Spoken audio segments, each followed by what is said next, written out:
네, 먼저 그럼 기도하시고 저희 양육 마지막 주차 시작하도록 하겠습니다. 다 같이 기도하시겠습니다.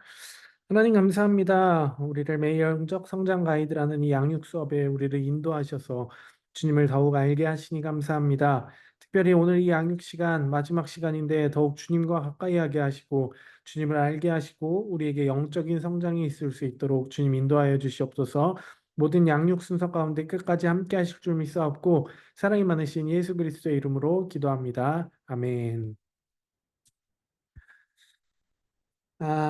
이제 저희는 오늘 영적 성장 가이드 마지막 시간을 이제 갖게 됩니다. 뭔가 이 영적 성장 가이드 시스템을 이제 알고 어, 또 뭔가 이제 스스로 알 것 같고 이제 뭔가 예습하는 것도 익숙해질 때인 것 같은데 이제는 끝내고 마지막 시간을 가진다고 하니까 뭔가 한편으로는 아쉬운 점도 있는 것 같아요. 우리 매형과는 손바닥만 기억하면 된다고 했습니다. 한 번에 정리가 된다 그랬죠. 다시 손바닥부터 한번 저희가 시작해 보도록 하겠습니다. 손바닥 뭐였죠? 내 자신은 그리스도이고 우리의 모든 것을 주관하신다고 했습니다. 그리고 두 번째, 한 몸. 우리는 교회의 한 몸이었고 우리는 그 지체들이었습니다. 그리고 세 번째, 두 가지 속성인 옛 속성과 새 속성이 있었죠. 그리고 네 번째, 세 가지 구원의 원리. 그리고 네 가지 권위의 원천들까지 지금까지 우리가 함께 배운 것들 다 분명히 기억하고 계실 겁니다. 그러면 오늘은 이제 마지막 다섯 번째 손가락인 다섯 가지의 원리입니다. 어, 사실 이 다섯 가지 원리는 어떻게 보면은 전도의 원리라고도 할 수 있고 우리가 증인의 삶을 살기 위한 원리라고 할 수도 있어요. 134페이지 우리 1과부터 함께 시작하도록 하겠습니다.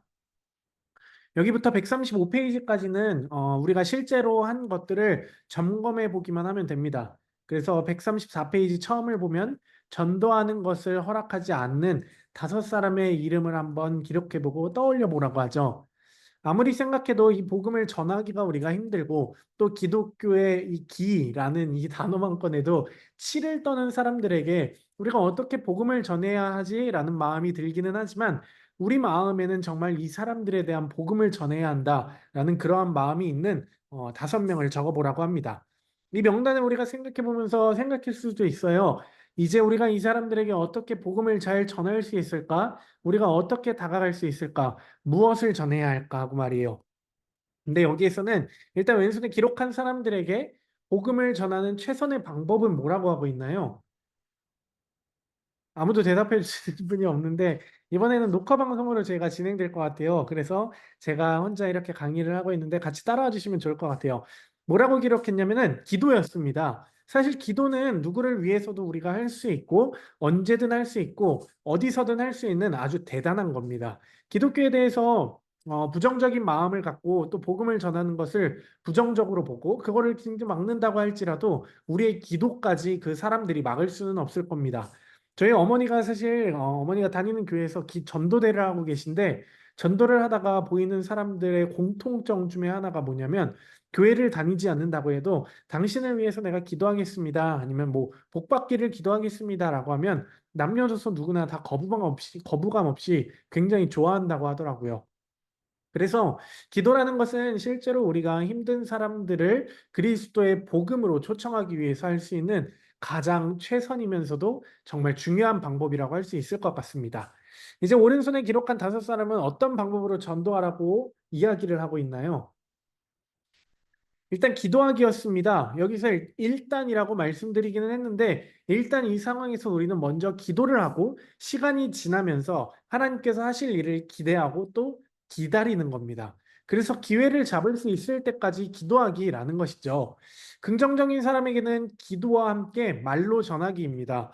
우리가 말로 복음을 전한다고 하기는 하지만 세상이 많이 개인주의 시대로 이제 바뀌었고 또 기독교에 대해서 반감을 갖고 있는 경우가 굉장히 많아서 우리가 선한 일과 좋은 일을 할 때에도 그 사람들은 전도가 이 사람 목적인가? 라고 따지고 드는 사람도 굉장히 많이 있는 것 같아요. 슬픈 사실이죠. 그렇게 되면 우리의 봉사나 이제 섬김조차 받는 것을 거절하는 사람들이 점점점 많아지게 됩니다.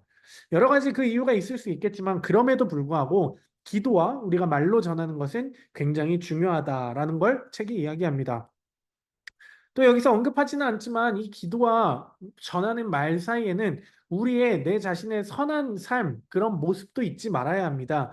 내가 전도할 대상으로부터 인정을 받고 또 신뢰받는 내가 되는 것이 중요하다는 거예요. 아무리 복음을 전한다고 해도 보여지는 삶이 그리스도인이 되지 못한다면 그 말에는 힘이 없겠죠. 그래서 내가 말하고 또 전할 때 그 말의 무게와 가치가 인정받을 수 있도록 기도와 그리고 내가 말하는 그 전도의 사이에는 우리의 삶의 선한 모습, 사랑의 삶과 섬김의 삶과 봉사의 삶을 잊지 말아야 할 것입니다. 이제 이번 우리가 마지막 6단원 첫 번째 암송 구절을 보게 되는데요. 빌립보서 4장 6절의 말씀입니다. 우리 한번 같이 외워보도록 할게요. 저는 세 번역으로 했는데 개역 개정으로 준비하셨으면 같이 읽으셔도 됩니다. 시작. 여러 아무것도 염려하지 말고 모든 일을 오직 기도와 간구로 하고 여러분이 바라는 것을 감사하는 마음으로 하나님께 아뢰십시오. 여기서 말하는 모든 일에는 우리가 앞으로 배울 전도도 있을 것이고 우리가 생각할 수 있는 모든 것들이 다 포함된다고 보시면 될 것 같아요. 이제 135페이지에 가서 보시면은 기도에 대한 매형과의 정의가 있습니다. 아주 좋은 말로 써져 있는데 기도란 무엇인가에 대한 질문에 기도는 하나님과의 대화이다. 또 영적인 호흡이다. 라는 등등 많은 대답들이 있을 텐데 여기서 정해주는 대답은 뭐였나요? 기도란 도움이 필요한 그 부분에 당신이 그리스도를 모셔오는 것이라고 말합니다. 굉장히 좋은 말인 것 같은데 도움이 필요한 그 부분에 우리가 그리스도를 기도를 통해서 모셔오는 거죠. 도움이 필요한 부분에 그리스도를 모셔오는 게 기도라는 겁니다. 여기서 도움이 필요한 부분은 제한이 없어요. 가정이나 아니면 나의 사업이나 나의 건강이나 우리 교회나 아니면 온 세계나 내가 하고 있는 뭐 사역 그 모든 것들에 해당되는 부분이에요. 그러한 것들에 도움이 필요한 부분에 우리 주님을 모셔오는 것이 기도라고 말하고 있습니다. 단순히 우리가 하는 그러한 하나님과의 뭐 대화라고 하는 거에 더 고차원적인 걸로 가서 기도의 정의와는 또 다르게 와닿게 되는 하나의 또 기도를 정의하고 있는 것 같아요. 이 기도에 대한 응답은 기도의 능력에 달려 있는 것이 아니라 일하시는 그리스도의 능력에 달려 있습니다. 기도의 응답은 우리가 어떻게 능력 있게 기도하느냐에 따라 달린 게 아니라 오직 그리스도의 능력에 달린 거예요. 기도를 잘하고 못하고에 따라 기도 응답의 유무가 절대 나타나는 게 아닙니다. 그렇기 때문에 받아들이지 않는 친구를 위해서도 저를 포함해서 우리 모두는 진짜 기도할 수가 있는 거예요. 부담 없이. 그러면 그 사람에게 그리스도가 가고 우리는 그리스도를 그 사람에게 이제 모셔오게 되는 겁니다. 그때 놀라운 일이 일어날 것이고 우리는 그저 그것을 믿고 기도하는 거죠. 그 밑에 보면은 디모데전서 2장 1절이 나오는데 사도 바울은 누구를 위해서 기도하라고 권면하고 있나요? 모든 사람이었습니다. 바울이 말하는 이 모든 사람을 위한 기도이기 때문에 우리는 누구에게든지 기도를 할 수가 있고 또 기도의 대상은 정말 누구나 다 될 수 있는 겁니다. 우리가 기도하는 그 대상이 바로 중보 기도의 대상이 되는 거죠. 그렇다면은 디모데전서 2장 4절로 가서 보면은 바울이 하나님께서 당신이 기도하기를 원하시는 두 가지 이유를 설명하고 있는데 그 이유가 뭐였죠? 첫 번째는 모든 사람들이 구원받기를 원하시는 모든 사람들이 구원받도록 기도하기를 원하신 것이고 두 번째는 모든 사람이 진리를 알도록 원하시기에 기도를 하고 그렇게 우리에게 원하고 계신 겁니다. 즉 모든 사람이 구원을 받고 진리를 알게 되도록 기도하라라는 것이었어요. 자, 그렇다면은 우리가 이제 처음 전도를 생각할 때 기도를 먼저 떠올려야 되는 거예요. 하나님께서 모든 사람이 다 구원받기를 원하시고 모든 사람이 다 진리를 알게 되기를 원하신다면 당신은 하나님께서 어떻게 이 일을 이루기를 원하시는지를 이해해야 된다는 거죠. 사도 바울은 디모데전서 2장 8절에서 하나님에 관해 말하면서 하나님께서 원하시는 것을 하나 더 말합니다. 바로 모든 곳에서 거룩한 손을 들고 기도하는 것이었습니다. 손을 들고 기도하는 것은 그 당시에 일반적인 기도의 모습이었어요. 어쨌든 저하지간 중요한 것은 기도하라라는 것이었습니다. 두 손을 들고 기도하든 아니면 뭐 엎드려 기도하든 큰 소리로 기도하든 울며 기도하든 묵상으로 기도하든 우리가 기도하는 것이 중요하다라는 것이에요. 특별히 말씀에서는 거룩한 손을 든다고 했는데 세상과는 구별된 채로 거룩하게 하나님 앞에 올려드리는 기도의 모습을 사도 바울은 우리에게 기대하고 있는 것 같아 보입니다. 예수님께서는 이러한 것을 이제 마태복음 5장 23절부터 24절에서 어떻게 해야 되는가에 대한 말씀을 주십니다. 이 말씀 다 읽어보셨죠? 그러면 말씀에서 하나님께 나아가는 것과 그리고 다른 성도와의 관계에 어떤 상관관계가 있다고 말하고 있나요? 말씀에서는 제사를 이제 하나님께 드리려고 하다가 형제에게 원망 드릴 만한 일이 생각나거든 그 제사를 당장 멈추고 먼저 가서 형제와 화목한 후에 다시 와서 제물을 드리라고 합니다. 즉, 하나님 앞에 예배 드리기 전에 먼저 형제 자매 사람들과 화목하라는 거예요. 이것을 통해 하나님께서 우리에게 정말 기대하시는 것은 하나님과 우리가 친밀해진다는 것은 우리가 우리의 이웃과 가족과 다른 사람과의 관계가 바로 세워지는 것과 또 직접적으로 관련되어 있다는 것을 우리는 알 수 있게 되는 것 같아요. 이것을 다른 말로 말하면 목사님이 진짜 말씀 많이 하시는 하나님 사랑과 이웃 사랑의 모습입니다. 사실 담임 목사님께서 말씀하시기 전에 이 말씀은 구약의 모든 말씀을 요약하신 예수님의 말씀이었어요. 예수님께서는 구약의 모든 말씀을 단 두 가지로 요약하셨죠. 그게 바로 하나님 사랑과 이웃 사랑이었습니다. 이것은 아까 제가 말씀드린 것처럼 기도와 말로 전하는 그 중간에 필요한 거룩한 삶이 우리 가운데 얼마나 중요한가를 여기서 다시 한번 말하고 있는 거예요. 우리 137페이지로 넘어가서 이제 적는 란이 나오는데 거기에 10명의 이름 잘 적어 보셨나요? 그리고 디모데전서 2장 8절을 묵상하라고 하죠. 제가 세 번역으로 그 말씀 읽어보도록 하겠습니다. 그러므로 나는 남자들이 화를 내거나 말다툼을 하는 일이 없이 모든 곳에서 거룩한 손을 들어 기도하기를 바랍니다. 이 말씀에서는 이제 남자라고 칭하고 있는데 그거는 그 당시에 전체를 대표하는 말이 남자라고 하는 것이었기 때문에 남자라고 칭한 거지 여성들을 제하고 하는 말이 아니라는 것을 분명히 기억하시고 오해하지 않으셨으면 좋겠습니다. 어쨌든 좌우지간에 10명을 적는 란이 있는데 다 잘 적어보셨죠? 저는 아직까지 교회를 다니지 않는 친구들이 조금 있어서 적는데 어려움은 없었어요. 대부분 중고등학교 때 만나서 뭐 지금까지 연락을 이어오고 있는 친구들인데 일단 그 10명 마음에 우리가 함께 품고 2과로 넘어가도록 하겠습니다. 138페이지입니다. 이제는 기도로 다섯 사람에게 전도하기입니다. 기도로 전도한다는 것은 우리의 복음에 대해 아주 반대하는 사람들을 위해서 이게 바로 최선의 방법이라고 소개하고 있어요. 또 받아들이는 사람에게도 기도 다음에 말로 초청하는 것이라는 것을 우리가 앞서 살펴보았죠. 그래서 기도가 전도에서 정말 정말 중요한데 여기서는 이제 다섯 사람에게 기도로 전도하기를 생각해 봅니다. 책에 나오는 마태복음 21장과 또 야고보서 1장의 말씀을 읽어보셨죠? 그랬을 거라 생각합니다. 믿지 않는 친구들의 영혼 구원을 위해서 기도할 때 낙담되거나 아니면 주저되거나 두려운 느낌이 드는 이유가 뭘까요? 정답이 없는데 한번 자유롭게 생각해 보시고 적어 보시면 될 것 같아요. 우리가 전도를 할 때 두렵거나 아니면 좀 낙심되는 이유가 뭔지 말이에요. 같이 줌으로 들어왔으면 좀 이야기를 나눴으면 좋겠는데, 어, 물론 이 정답을 말할 수 있는 전제는 전도를 내가 해봤다라는 전제가 있어야 될 것 같네요. 전도를 했던 사람들의 이야기를 들어보면은 가장 두려운 느낌이 드는 이유는 거절에 대한 두려움이라 그래요.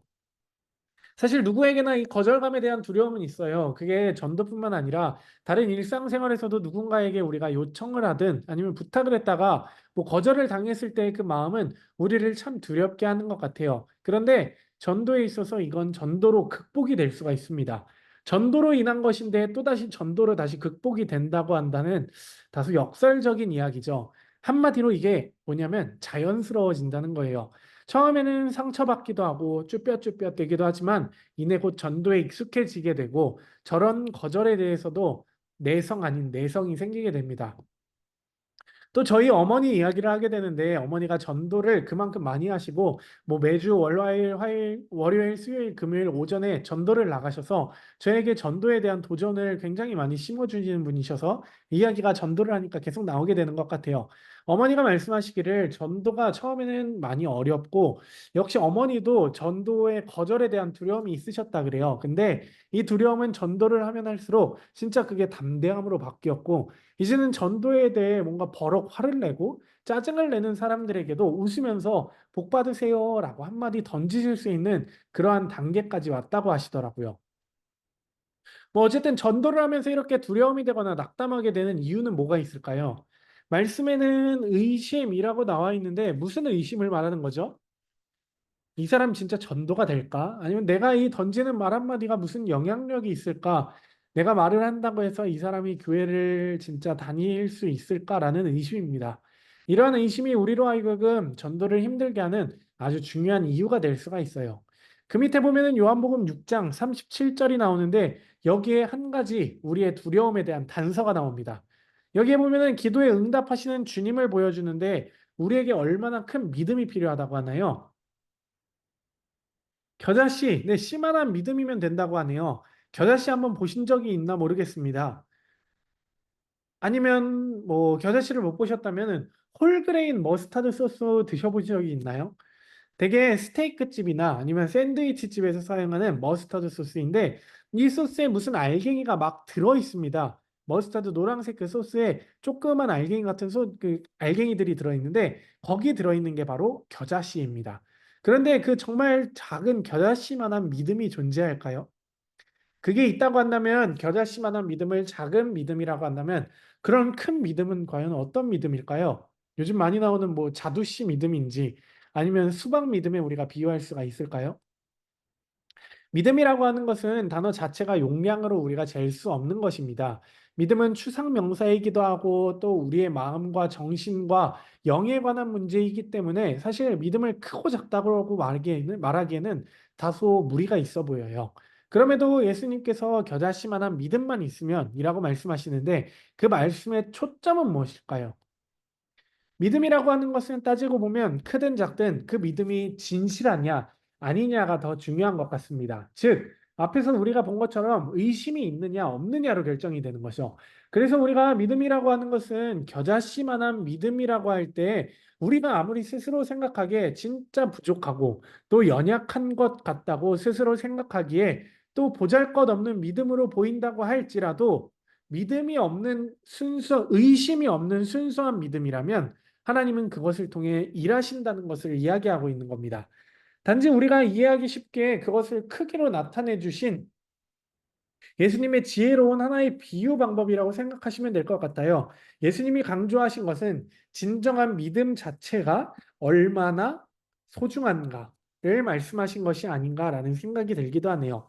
우리가 이러한 진실한 믿음만 가지면 의심과 죄로 때묻지 않은 그러한 믿음만 가지면 제 생각에는 아무리 연약한 믿음이라고 할지라도 하나님께서는 얼마든지 그 믿음을 통해 일하고 계신다는 것을 기억하셨으면 좋겠습니다.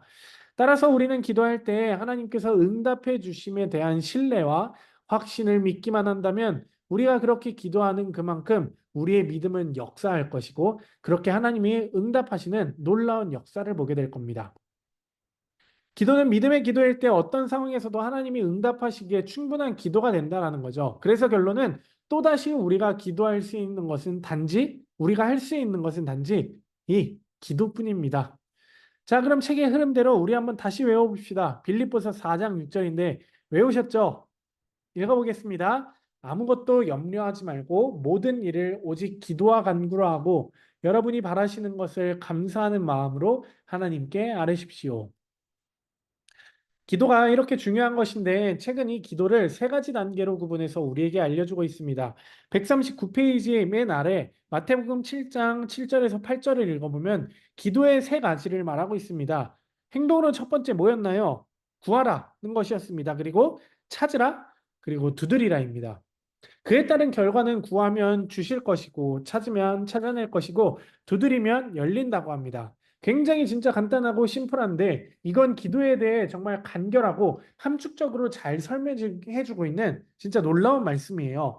140페이지를 보면 구하는 것은 이미 우리가 알고 있는 것에 대해 요청하는 것을 말하고 찾는 것은 우리가 알지 못하는 것에 대해 응답을 요청하는 거고 그리고 두드리는 것은 필요한 영역에 그리스도께서 들어가시도록 요청하는 것이라고 아주 기가 막히게 설명을 해주고 있습니다. 그래서 그 실제를 예로 보여줬죠. 예를 들어 구하는 것은 주님, 내 친구가 당신의 사랑을 깨닫게 해주십시오라며 하나님의 사랑을 이미 알고 있는 내가 알고 있는 것에 대해 요청을 하고 있는 겁니다. 내가 사랑을 알고 있으니 내 사랑을 동일하게 친구에게 깨닫게 해주십시오. 그리고 찾는 것은 알지 못하는 것이라고 했습니다. 주님, 제가 친구에게 당신의 사랑을 어떻게 전할 수 있을지 보여주십시오와 같은 말이죠. 이제 어떻게 해야 할지 모르겠고 어떻게 전해야 할지 모른다는 것이기에 보여주십시오. 하나님께 지혜를 찾게 됩니다. 그리고 마지막 두드리는 것은 제 친구의 도움이 필요한 곳에 문을 열어주시고 당신이 그를 구원할 수 있다는 것을 그에게 보여주십시오라며 친구의 삶의 영역에 주님께서 역사해 주시기를 기도한다는 것을 말하고 있습니다. 책에서는 아주 이렇게 진짜 잘 설명해 주고 있기는 한데 사실 우리가 이게 구하는 건지 찾는 건지 아니면 두드리는 건지 굳이 구별하지 않고 우리는 이미 기도를 하고 있어요. 잘하고 있습니다.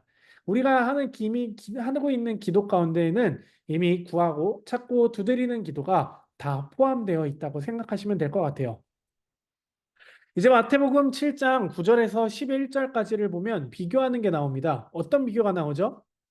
떡과 돌을 비교하고 생선과 뱀을 비교하고 또 악한 자와 하늘에 계신 하나님을 비교하고 있습니다.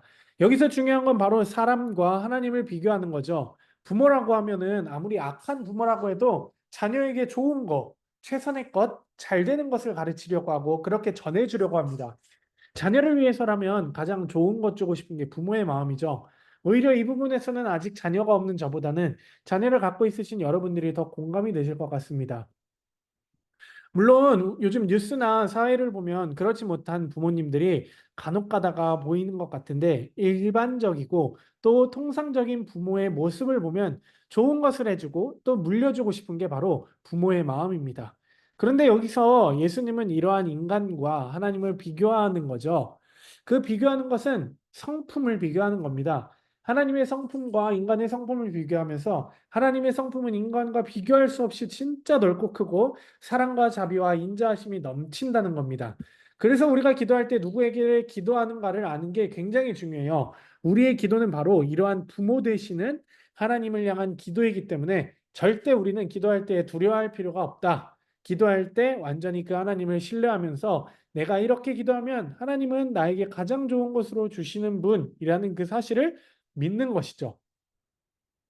지금 당장 내 시선과 입장으로는 가장 좋은 것이 아닌 것 같기도 하고 최선의 것이 아닌 것 같아 보일지라도 시간이 흐른 후에 보면 그것이 얼마나 내게 주는 좋은 선물이었는가를 느끼는 경우가 종종 있습니다.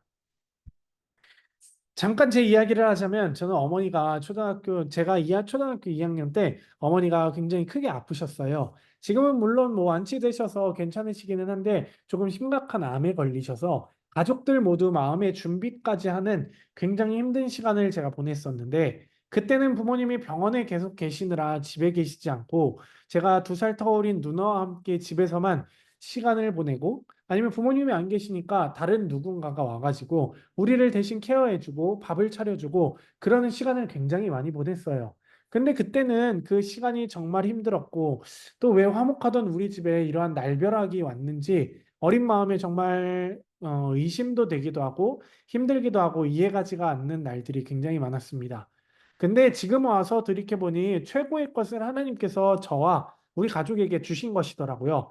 이 과정을 통해서 주님에 대한 확신을 제가 갖게 되었고, 또 지금 이 목회자의 길을 걸어갈 수 있는 계기가 되었고, 또 부모님 없이 누나와 둘이 단둘이 집에서 보내며 남들보다 조금 더 일찍 철이 들기도 했죠. 특히나 다른 사람의 아픔을 조금 더 이해할 수 있는 제가 되었더라고요. 이게 목회를 하면서 정말 큰 경험인데 누군가 아픔 가운데 있으면 그 아픔을 저의 경험에 비추어서 깊은 공감을 할 수가 있다는 겁니다. 경험해보지 않은 사람은 모른다는 말처럼 말이에요.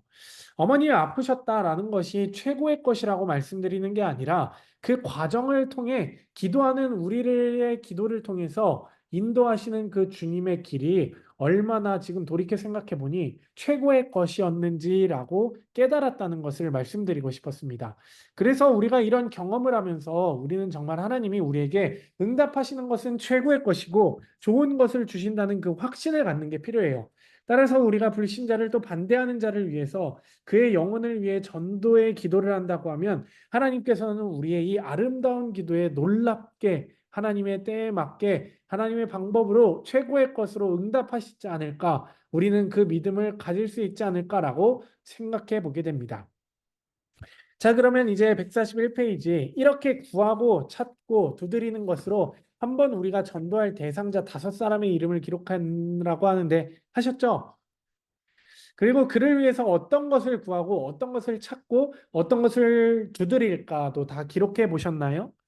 제가 적으면서 느낀 건 이 사람을 위해 기도할 때 내가 어떤 기도를 해야 할까라는 구체적인 기도를 제가 여태껏 하지 못했다라는 반성이 좀 들더라고요.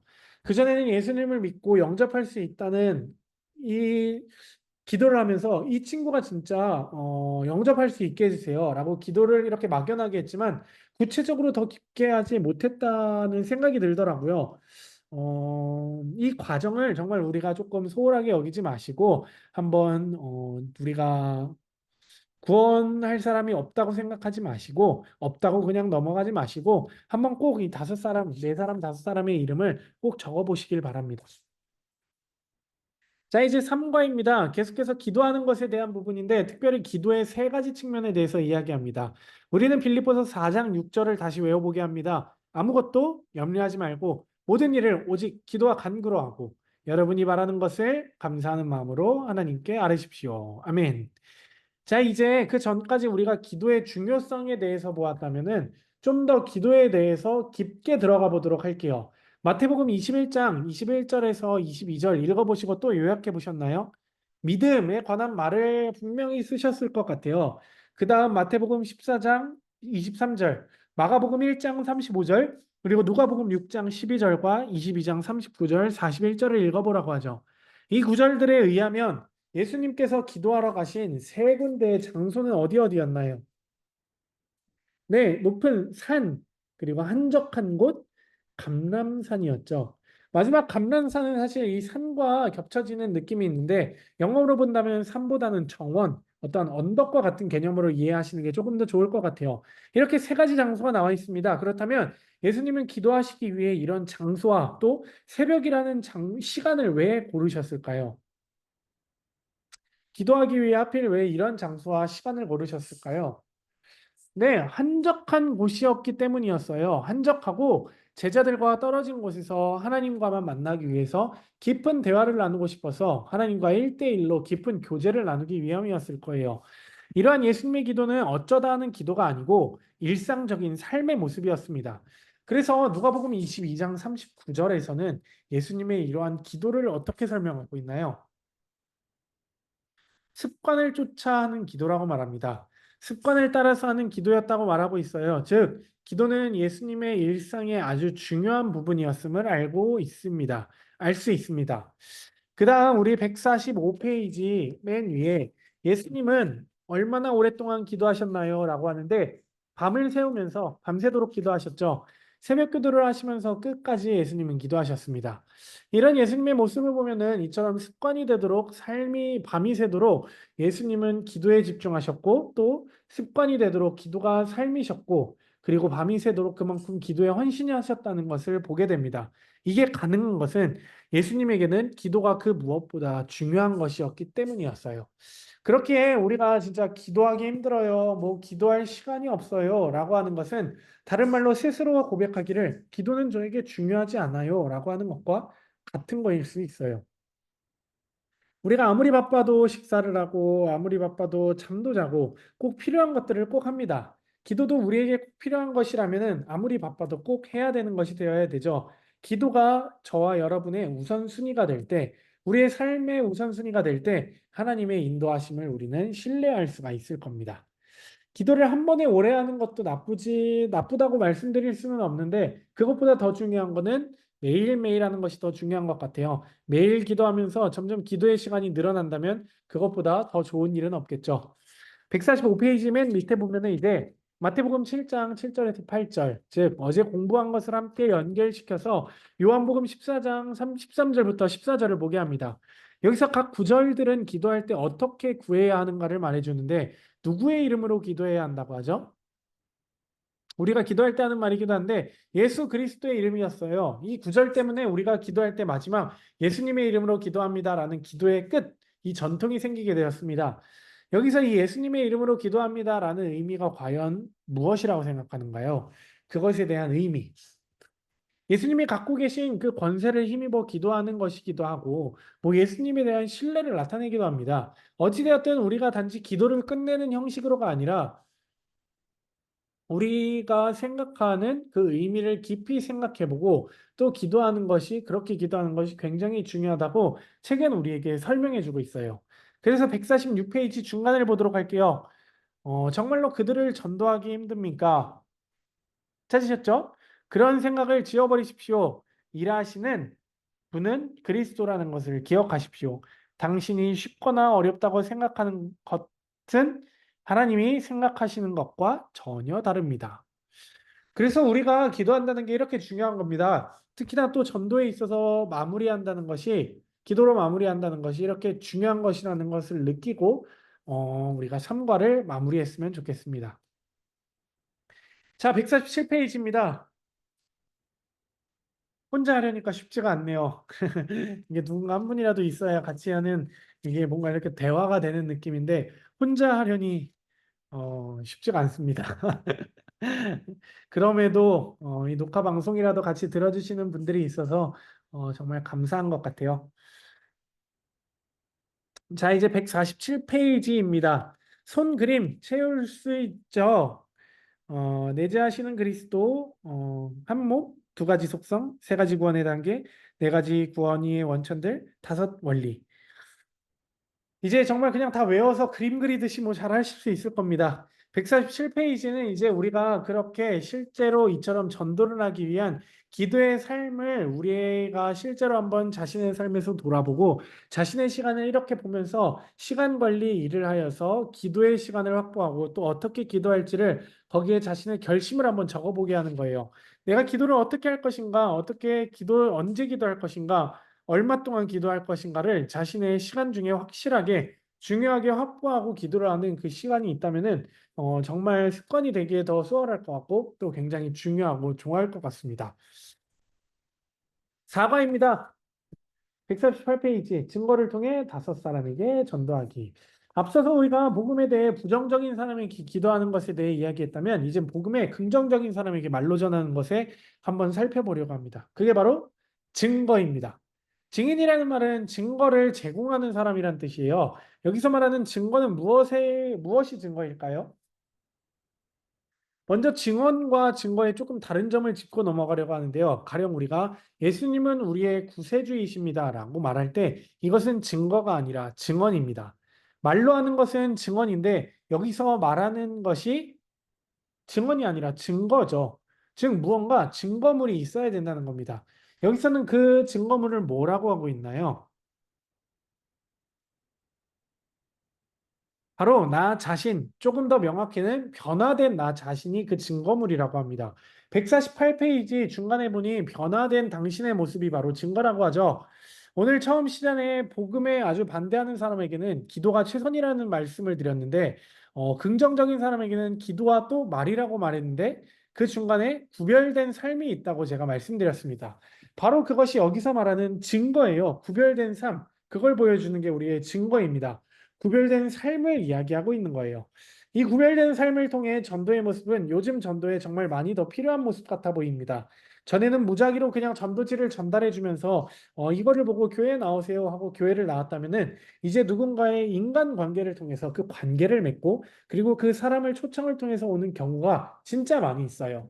그래서 우리의 증거, 이 변화된 삶이 아주 아주 중요합니다. 정말 아주 아주 중요합니다. 그래서 전도에 대해서 배우다 보면은 전도도 여러 가지 방법이 있는데 관계 전도라는 게 있어요. 그게 바로 여기서 말하는 그러한 같은 맥락이죠.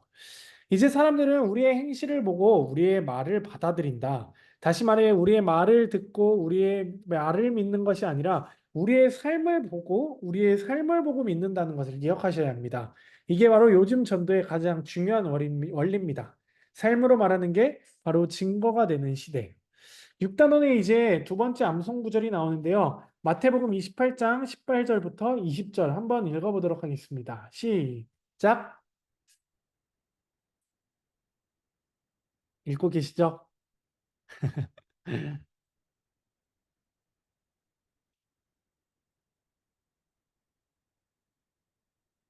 네, 감사합니다. 제가 한번 다시 읽어볼게요. 예수께서 나와 말씀하여 이르시되 하늘과 땅의 모든 권세를 내게 주셨으니 그러므로 너희는 가서 모든 민족을 제자로 삼아 아버지와 아들과 성령의 이름으로 세례를 베풀고 내가 너희에게 분부한 모든 것을 가르쳐 지키게 하라. 볼지어다 세상 끝날까지 너희와 항상 함께 있으리라 하시니라.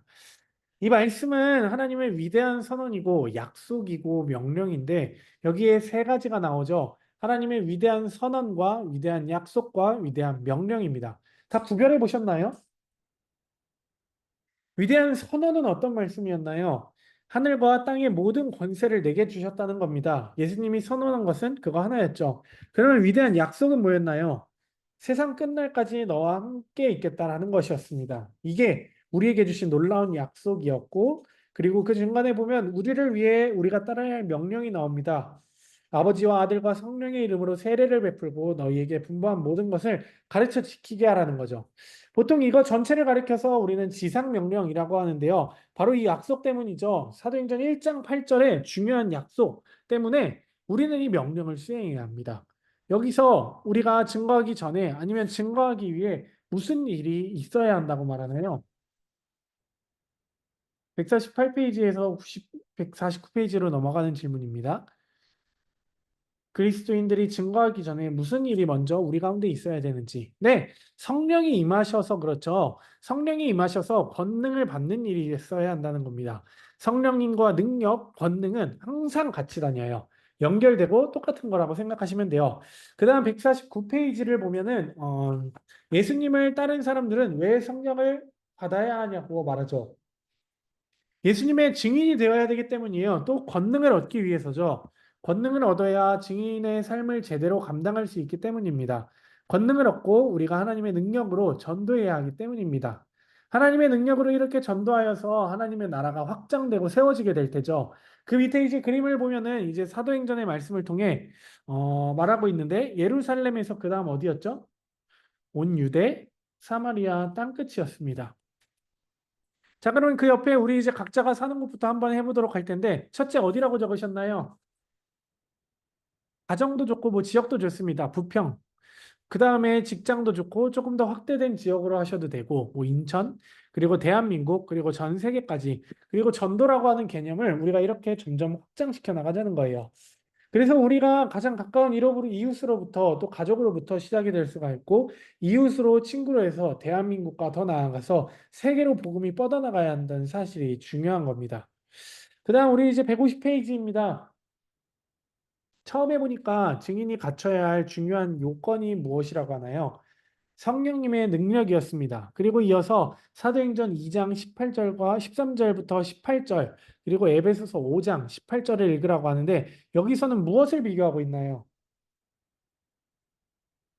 지난번에 우리가 살펴본 것처럼 성령 충만함과 술에 취함을 비교하고 있어요. 술에 취해 보셨나요? 술에 취하면 우리는 큰 소리도 나오고 비틀거리기도 하고 또 여러 가지 우리가 알지 못하는 그러한 모습들이 나옵니다. 근데 그 모습들은 내가 나를 제어하는 게 아니라 술이 나를 제어하기 때문에 나오는 것들이에요. 술이 나를 컨트롤하는 겁니다. 성령 충만하면 사실 직역하면은 성령에 취한다는 뜻입니다. 그렇기 때문에 술이 주체가 되냐 아니면 성령이 주체가 되느냐에 정말 천지 차이로 나타나는 거죠. 성령이 주체가 되면은 성령님이 우리의 삶을 컨트롤하시게 됩니다. 우리의 삶을 성령님이 주관하시는데 지금과는 우리가 다른 모습이 되는 거예요. 그런데 그 다른 모습으로 바뀌는 게 거룩하고 아름다운 모습으로 바뀌는 게 바로 술과의 정말 큰 다른 점이라고 할 수 있을 겁니다. 그러므로 우리가 그리스도의 증인이 되기 위해서 가장 기본적인 요소는 성령 충만이다.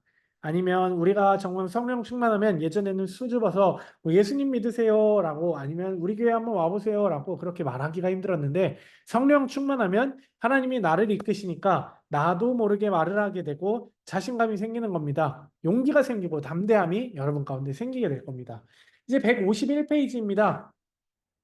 같은 내용으로 여기도 술이 지배하듯이 성령님이 우리를 지배하시는 내용입니다.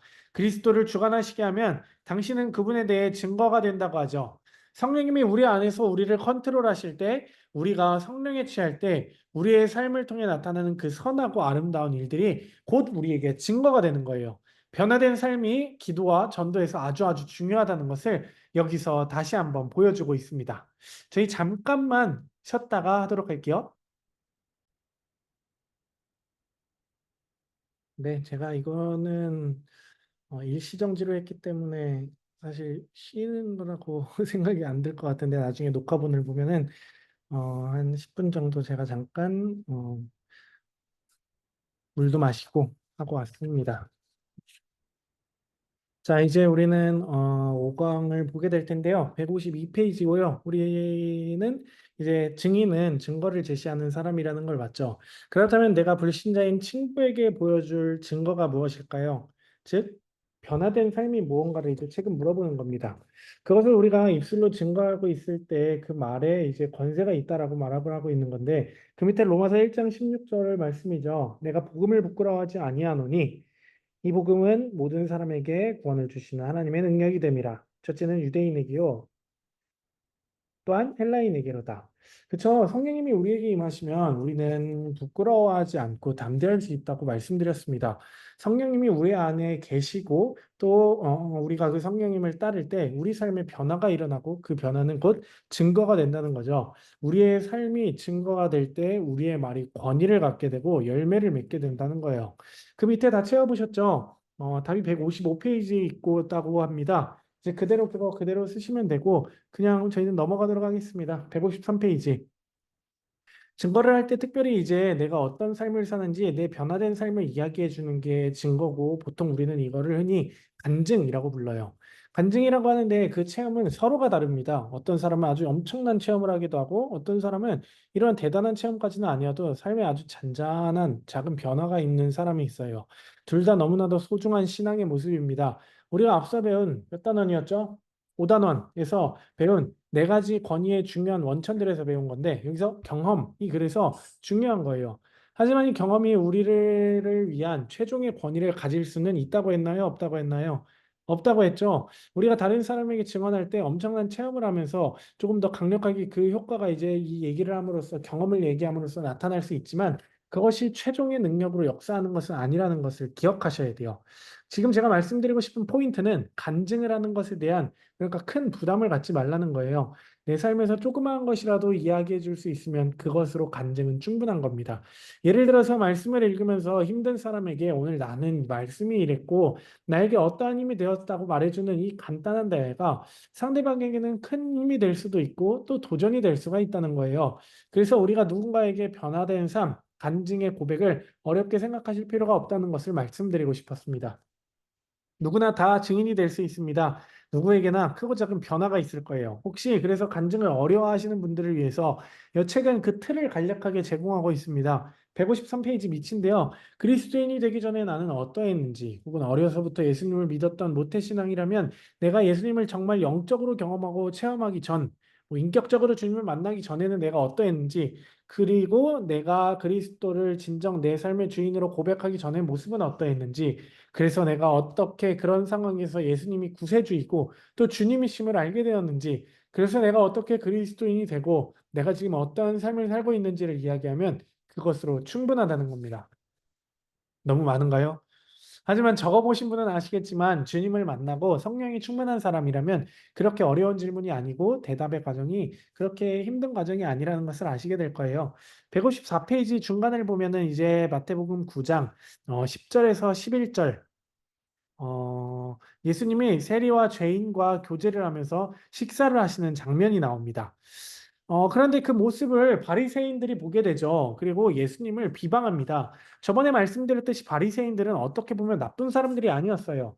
구약의 율법을 지키려고 하나님이 주신 그 율법을 지키려고 애쓰는 사람들이었고 그것을 위해 온전히 자신의 삶을 바친 사람들이었죠. 그런데 그 사람들이 왜 예수님을 그렇게 비난했나요? 자신들이 삶을 바친 그 율법에는 세리나 죄인들과 절대 어울려서는 안 된다고 말하기 때문이에요. 의롭고 거룩한 하나님의 백성이 어떻게 죄인들과 어울려라고 생각하는 거죠. 그러니 바리새인들로서는 예수님의 이 모습을 도무지 이해할 수가 없었습니다. 그런데 예수님은 세리나 죄인이나 소외된 자들과 함께 하시면서도 조금도 어색한 것이 없이 너무나도 잘 어울리셨어요. 그렇게 어울리신 목적이 뭐였죠? 마태복음 9장 12절 13절이 이야기하는 것처럼 죄인을 부르러 오셨기 때문이었어요. 이 말씀을 보면 예수님은 어떻게 주변 사람들을 구원하는지를 잘 아셨던 것 같아요. 최고의 방법, 바로 개인적인 관계를 세우신 것이죠. 관계전도. 생각해 볼까요? 예수님이 죄인들을 보시면서 너네 이 죄를 지었으니 회개해 라고 하시면 죄인들이 예수님께로 그렇게 돌아왔을까요? 뭐 물론 돌아왔을 수도 있을 것 같아요. 근데 지금 우리가 생각하기에는 아니었을 것 같습니다. 그는 예수님의 사랑과 긍휼의 삶에 감동을 받은 것이고 그게 그들이 예수님을 믿는 시작이 되었을 거예요. 죄인인 우리들과 같이 식사를 하시다니라는 생각과 함께 그들에게 관계가 형성될 때 자연스럽게 예수님의 복음 앞에 그들이 순종할 수 있게 된 거죠. 따라서 우리가 전도를 생각한다면은 좋은 관계 맺는 것이 정말 중요하다는 겁니다.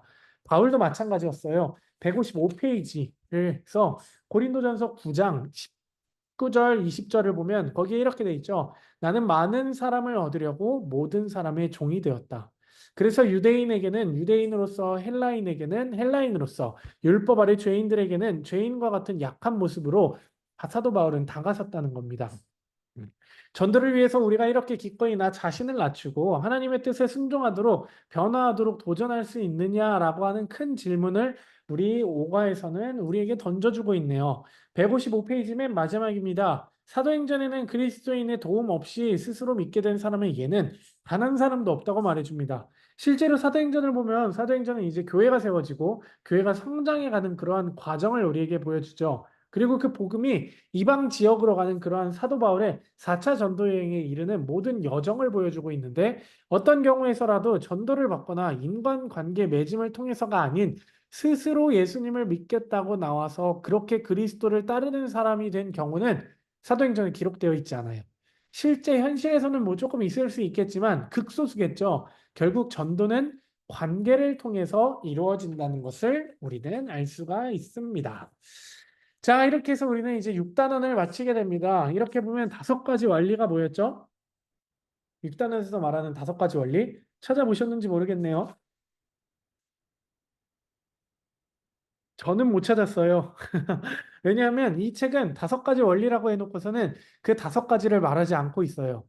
제 마음대로 그 5가지를 정해봤는데 뭐 이렇게 해봤어요. 첫 번째, 전도 대상자 작성하기. 두 번째, 기도하기. 세 번째, 구별된 삶 살기. 네 번째, 성령의 능력 의지하기. 5번째, 간증으로 증거하기입니다. 이게 뭐 정답은 아니에요. 제가 찾은 정답인데 여러분이 혹시 정하신 5가지가 있다면 또 그게 정답이 될 수가 있을 겁니다. 이렇게 해서 우리는 이제 전체 6단원까지 마무리를 하게 되었는데 혹시 궁금하신 거나 하실 말씀이 있으면 저한테 언제든 하셔도 좋을 것 같아요. 뭐든 좋으니. 그렇다면 이제 우리 여기까지 들으신 분이라면은 모든 과정을 다 마치셨다는 의미겠죠. 온라인으로 함께 하신 분들, 그리고 또 가끔 실시간으로 함께 하셨던 모든 분들, 정말 너무나도 6주 동안 고생 많으셨습니다. 이 짧게 정말 1시간이 남짓 되는 이 시간인데, 이 시간을 구별해서 우리가 강의 듣는다는 게 사실 쉬운 일이 아니거든요. 저는 매번 양육을 기획하고 또 신청자를 제가 받지만 매번 신청하시는 분들을 통해서 저 스스로 진짜 많이 도전이 되고 감동을 받게 되는 것 같아요. 제가 평신도였다면 이렇게 열심히 제가 양육 과정에 함께 할 수 있었을까라고 말이죠. 저야 뭐 목회자의 길을 가기 때문에 이걸 준비하고 또 배운다고 하지만 삶에서 각자의 역할이 분명히 있으시고 그 일들을 해 나가시는데 그거에 더불어 플러스로 이 양육까지 하신다는 걸 생각하면 저에게는 여러분들이 진짜 큰 도전이고 또 기도 제목인 것 같아요. 감사의 기도 제목. 사실 실시간으로 함께 하시는 분들이 많으면은 제가 온라인 성찬도 마지막 시간에 함께 해보고 조금 더 풍성한 시간을 이렇게 가져보려고 했는데 그렇게 하지 못한 게 조금 아쉽기도 하고 또 그런 기회를 만들어 드리지 못해서 죄송한 마음뿐이네요. 어쨌든 6주 동안 임준호 목사님 그리고 저의 강의를 들어주신 모든 분들 너무나도 고생 많으셨고 또 귀한 시간이 되셨기를 바랍니다. 그러면 이제 우리 수료식에 관한 이야기를 안 할 수 없겠죠. 수료식 이번에는 암송 시험을 보지 않기로 했어요. 네. 각자 너무 잘 외워주시는 것 같아서 믿고 수료식을 그대로 진행하려고 해요. 총 8명이 함께 이제 우리 수료식에 함께 하게 되는데요. 수료를 하게 되는데 수료식은 크게 진행하지 않고 돌아오는 주일 2부, 3부 예배 때 광고 시간 후에 잠시 시간을 가지려 그래요. 그래서 각자 중요한 부분인데 저에게 문자나 카톡으로 몇 부 예배 오시는지 연락 남겨주셨으면 좋겠어요. 제가 몇 분은 알고 있긴 한데 그래도 정확하게 이번 돌아오는 주에 몇 부 예배를 나오시는 분인지, 몇 부 예배를 나오는지, 그리고 그 부 때 몇 분인지를 파악하고 또 수료식 순서를 간단하고 짧게 진행하려고 합니다. 그리고 수료증이 이제 모두 하나씩 만들어 제가 드릴 텐데 그 주일날 오셔서 사무실에 오셔서 조연아 간사님께 사무실 오셔서 받아가시면 돼요.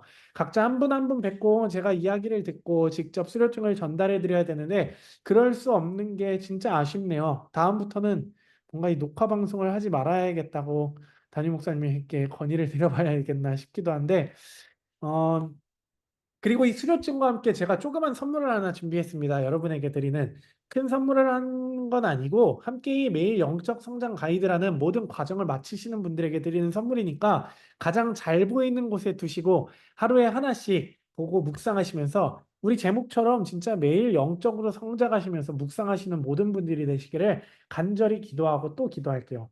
무슨 선물인지 진짜 궁금하시죠? 주일날 오셔서 한번 확인해 보세요. 자, 그러면 이제 진짜 마지막이고요. 너무나 고생 많으셨습니다. 하실 말씀이 있으시거나 혹시 궁금하신 것이 있으시다면 언제든지 저에게 찾아오시고 저에게 연락하시고 말씀해 주세요. 주일 몇 부 예배 드리시는지만 한번 저에게 연락 부탁드립니다. 그러면 제가 기도하고 저희 모든 과정 마치도록 하겠습니다. 기도하겠습니다. 복되신 사랑의 하나님 너무나 감사드립니다. 지금까지 매일 영적 성장 가이드 모든 과정을 가운데 주님께서 함께하여 주시고 이 양육을 통하여 우리에게 큰 성장의 기회를 주시니 너무나도 감사를 드립니다.